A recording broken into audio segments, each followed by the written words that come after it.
e do Filho e do Espírito Santo. Amém. Fazei, Senhor, que acenda em nosso coração a luz do Espírito Santo, por Cristo, Senhor nosso.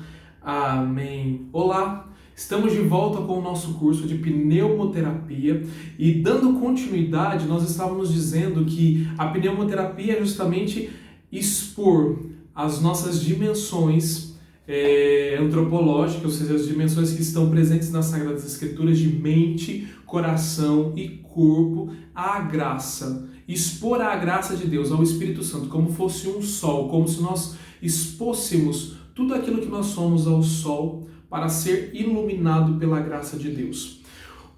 Nós vamos começar então por essa primeira dimensão, que é a dimensão da mente, a dimensão mental. Fazendo uma alusão àquilo que nos diz Raniero Cantalamessa, fazendo uma metáfora, nós vamos descobrir nesse curso, nessa primeira parte, que nós somos todos doentes mentais. E aí, quando eu falo assim, doente mental, parece soar como uma coisa muito forte. Mas doença mental, entre aspas, o que eu estou querendo dizer aqui, quando Raniero Cantalamessa usa esse termo doença mental, é para nos dizer que a doença mental não é somente a loucura, ou seja, ou os problemas psicológicos, que são até de ordem biológica. Nós estamos falando da loucura. A loucura em si, os problemas, as doenças psicológicas, elas precisam ser tratadas pela medicina. O que nós estamos querendo falar aqui é daquelas doenças, aqueles pensamentos, aqueles jeitos de pensar ou as imaginações que vão se instalando em nossa mente e vão fazendo com que nós nos tornemos cada dia mais tristes, mais propensos a doenças, falhos na nossa vida, que vai fazendo com que nós vamos adoecendo. E eu quero aqui destacar 3 doenças e relacionadas à mente. Claro que nós poderíamos falar demais, mas nesse curso eu quero destacar essas 3 piores doenças que estão também presentes na Bíblia e que nos fazem, de certa forma, entre aspas, doentes mentais. A primeira doença da mente é justamente a descrença, a falta de fé, a falta de esperança. Essa é uma doença que realmente nos abate. Há um bom tempo já, e com o advento da ciência, graças a Deus, a ciência tem crescido. O problema é que ela tem causado no ser humano um efeito no qual eu começo a desconfiar muito do futuro e começo a não ter confiança em mim mesmo. E eu começo a ficar descrente. Então eu só acredito naquilo que eu vejo, naquilo que está presente, naquilo que está acontecendo agora, e em casos mais graves, às vezes até naquilo que está acontecendo, a pessoa começa a não acreditar mais. É o problema da descrença. Quando eu olho para trás na minha vida, eu olho e me pergunto de onde é que eu vim, e quando eu olho para frente, eu me pergunto para onde é que eu vou. Então, essas perguntas, que são perguntas existenciais, se elas não são vividas a partir da crença, a partir da fé, eu começo a viver na descrença. E o grande problema de viver na descrença é justamente não acreditar. E esse não acreditar implica não acreditar em mim mesmo, ou acreditar nas coisas, ou nas pessoas, ou não acreditar em Deus. Então eu me fecho. O problema da descrença é um fechamento. Eu me fecho no mundinho que eu estou vivendo agora, me fecho no meu mundinho, nas coisas que somente eu acredito e eu não me abro para o novo. Isso a doença da descrença, ela é muito perigosa porque ela faz com que nós nos tornemos pessoas chatas. Nós ficamos chatos com os outros, nós não respeitamos a fé do outro, a crença do outro, nós não respeitamos como ela é como pessoa, porque nós achamos que todas as pessoas precisam ser igual a nós mesmos e nós não nos abrimos ao novo. Esse é o grande problema. E na vida, um grande segredo de cura é sempre estar aberto ao novo, à crença, a acreditar. E nós cristãos precisamos cada dia reconhecer o novo de Deus na nossa vida. Diz no livro das Lamentações que a cada manhã as misericórdias de Deus se renovam. E no Apocalipse diz que ele faz nova todas as coisas. A partir da ressurreição de Cristo, todas as coisas se fazem novas. Quando o ser humano se abre ao novo, à novidade, à graça de Deus, então esse ser humano vai se curando. Quando a descrença vai crescendo em sua mente, esse ser humano vai se fechando. Então nós sabemos que o movimento saudável é um movimento que dilata, né? Que abre possibilidades, é um movimento que se abre. Quando nós conhecemos a ferida, quando a ferida se abre, quando ela dilata, nós a conhecemos. Agora, quando ela vai se fechando dentro de nós, dentro do nosso interior, então nós sabemos que essa ferida ela vai cada vez mais ficando escondida. O que não acontece, por exemplo, no nosso físico. No físico, quando a ferida ela se fecha porque está sendo curada. No nosso interior ou na nossa mente, quando nós fechamos a nossa mente, nós vamos tornando ela cada vez mais enrijecida. Freud disse que isso significa que a pessoa vai se tornando cada vez mais reprimida, vai reprimindo. E essas repressões depois elas aparecem de outras formas, né? E aparecem de formas muito ruins. Esse é o grande problema, né? De certa forma, isso tem algum sentido. A nossa mente, ela precisa ser uma mente aberta, capaz de aprender. Se a nossa mente se fecha, ela é uma mente que não é capaz de aprender, que não é capaz de acolher o outro, que não é capaz de se abrir ao outro. Então isso é o grande problema da descrença, né? E muito mais quando nós desacreditamos em Deus. E aí nós vamos ferindo o nosso coração contra Deus, porque nós vamos acreditando que Ele não é capaz de transformar a minha vida. E se eu acho que Deus não é capaz de agir na minha vida, de transformar, eu não me abro a essa transformação, e essa transformação não acontece porque Deus respeita muito a nossa liberdade. Então essa é uma primeira coisa.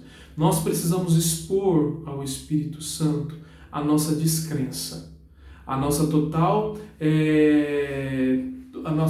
falta de confiança, que vai gerando em nós insegurança, medo, enfim, que só vai aumentando, fazendo crescer em nós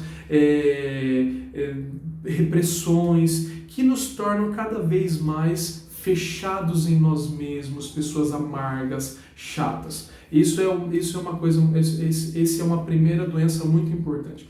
A segunda doença importante que eu gostaria de frisar também da nossa mente é quando é a idolatria. A idolatria, e que também está muito presente na Bíblia, tanto no Antigo como no Novo Testamento, também é um tipo de doença que vai atrofiando a nossa mente, vai atrofiando a nossa maneira de pensar, né? E também vai fazendo com que nós vivemos no engano, na ilusão. Porque o que o ser humano faz? A idolatria justamente é o que? É quando o ser humano pega com as suas próprias mãos, como no Antigo Testamento, com as mãos eles construíram um bezerro de ouro, né? Então o ser humano faz o que? Ele constrói o seu próprio Deus. Talvez não com as suas mãos ele modele o barro e construa uma estátua, mas quando eu digo com as suas próprias mãos, eu vou dizendo que dentro da sua mente ele vai construindo um Deus. Então, por exemplo, tem pessoas que fazem outras pessoas de deuses e nem percebem, porque elas colocam na cabeça delas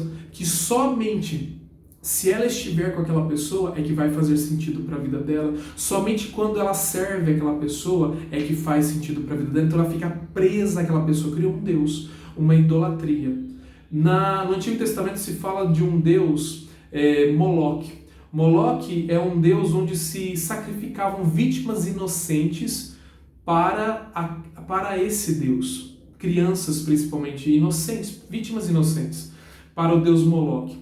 Hoje, nós não acreditamos talvez no Moloque, mas acreditamos, por exemplo, no dinheiro. O dinheiro é um tipo de idolatria, né? E Jesus condena isso. Mammon aparece muito forte, o Deus com D minúsculo, né? no Evangelho.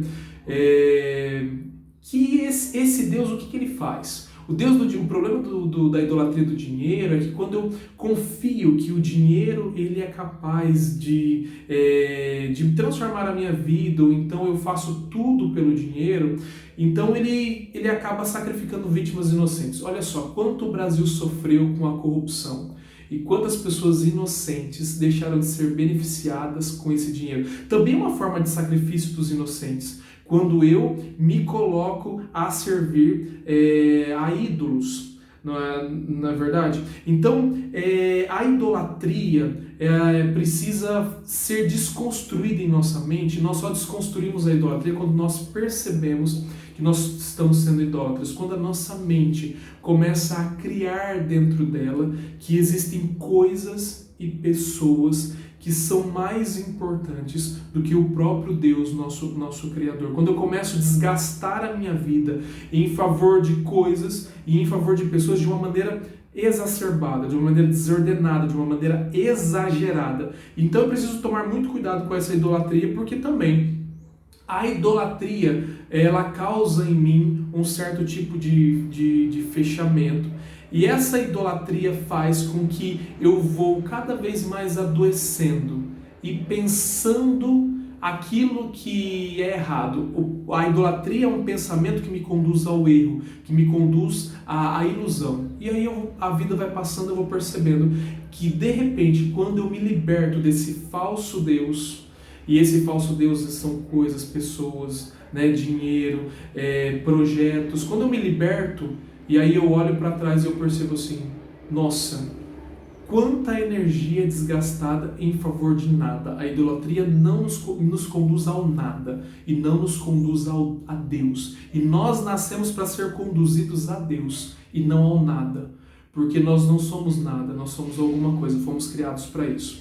Uma terceira é justamente a superstição, que aqui eu quero... É interessante que ao mesmo tempo que a ciência progride, cresce também, aumenta, aumentam os cartazes de pessoas oferecendo resolver os nossos problemas em 5 minutos. A superstição é uma doença mental que vai se instalando em nossa mente e nós vamos acreditando em caminhos que não existem. Caminhos que nós vamos... A palavra de Deus, ela condena muito os adivinhos, os magos, enfim, todo esse estilo, esse jeito de tentar resolver as coisas na vida de uma maneira mágica. É quando nós acreditamos, a superstição faz com que nós acreditamos em mágica, com que nós acreditamos em coisas que não existem. E esse tipo de pensamento nós precisamos erradicar da nossa mente, tirar da nossa mente. Então nós precisamos expor os nossos pensamentos supersticiosos, aquelas crenças que não têm fundamento nenhum, que não têm lógica, que não existem, que não fazem o menor sentido e que às vezes nós confiamos a nossa vida a esses tipos de crenças que não são verdadeiras. Precisamos expor à luz do Espírito Santo. Por isso, nesse primeiro vídeo, eu queria te convidar a expor ao Espírito Santo, então, os pensamentos de descrença, os pensamentos de idolatria, fazer uma revisão de vida mesmo, e os pensamentos supersticiosos, para que você abandone isso dentro dos seus pensamentos, da sua imaginação. E coloque isso para que o Espírito Santo, porque às vezes a superstição mesmo se instala em nossa mente. Nós somos educados como crianças e aí nós já fomos criados dentro de uma cultura assim, e talvez aquilo seja tão forte na nossa mente que seja tão difícil de lutar contra aquilo, mas o Espírito Santo pode curar você desses pensamentos supersticiosos. Por isso, se exponha à luz do Espírito Santo e faça esse movimento. Deus te abençoe, te aguardo na terceira aula.